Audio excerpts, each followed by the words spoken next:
Bonjour à tous, on démarre à Marseille où l'OM a été battu par l'Athletic Bilbao grâce à un but venu d'ailleurs d'Adouriz. Une frappe limpide de 30 mètres a suffi au Basque à mettre l'OM en fâcheuse posture avant le retour à San Mamés. De son côté, Saint-Etienne a bataillé mais s'est imposé 3-2 chez lui face au FC Bâle. Enfin, on referme cette page française avec l'équipe qui revient sur le dossier Aurier en parlant d'une mise à l'écart jusqu'à un départ du PSG l'été prochain. Plus d'informations à retrouver sur notre site. Direction l'Espagne où Marca se réjouit de la forme éblouissante des clubs ibériques. Après la victoire 2-0 du Real à Rome mercredi, les 4 formations transpyrénéennes engagées jeudi soir en Ligue Europa se sont toutes imposées. Mieux encore, aucune d'elles n'a encaissé le moindre but pour 11 réalisations en leur faveur.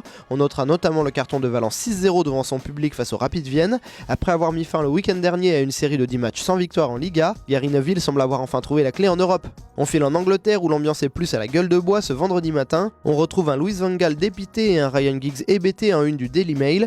Le journal qualifie d'humiliation et de vision d'horreur le match et la défaite de Manchester United 2-1 face à Midtjylland. Il est également question pour l'apparition d'outre-Manche de discussions à venir entre la Première Ligue et la Fédération anglaise pour évoquer l'apparition d'une trêve hivernale. Il s'agirait d'alléger le calendrier, notamment pour les clubs engagés en compétition européenne. Le Mirror Sport évoque également la consternation et la colère des quelques 800 supporters mancuniens qui avaient suivi leur équipe au Danemark, mais il est surtout question des détails de l'opération chinoise montée pour s'offrir Wayne Rooney. Le Shanghai chinois préparerait une offre de 129 millions d'euros, dont 35 millions d'euros d'indemnité de transfert et surtout un contrat de 3 ans rémunéré à hauteur de plus de 2,5 millions d'euros mensuels pour l'attaquant des Red Devils.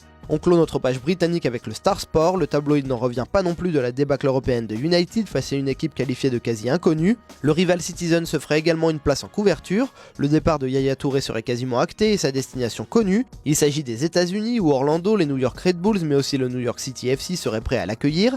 Une défection qui ne gêne pas le moins du monde Pep Guardiola qui n'aurait en tête que Paul Pogba pour le remplacer cet été. Enfin, on se quitte au Barça où une polémique enfle doucement, regrettant le manque de proximité avec leurs idoles dans l'avion les ramenant de leur match à Gijón. Plusieurs supporters Blaugrana s'étaient ouvertement plaints de la politique du club en la matière, une grogne qu'ils ont payée au prix fort puisqu'ils se sont fait chasser de l'entraînement d'hier d'après Sport. Voilà, c'est tout pour aujourd'hui, bonne journée à tous sur Foot Mercato et rendez-vous dès lundi pour plus de gros titres et d'infos fraîches.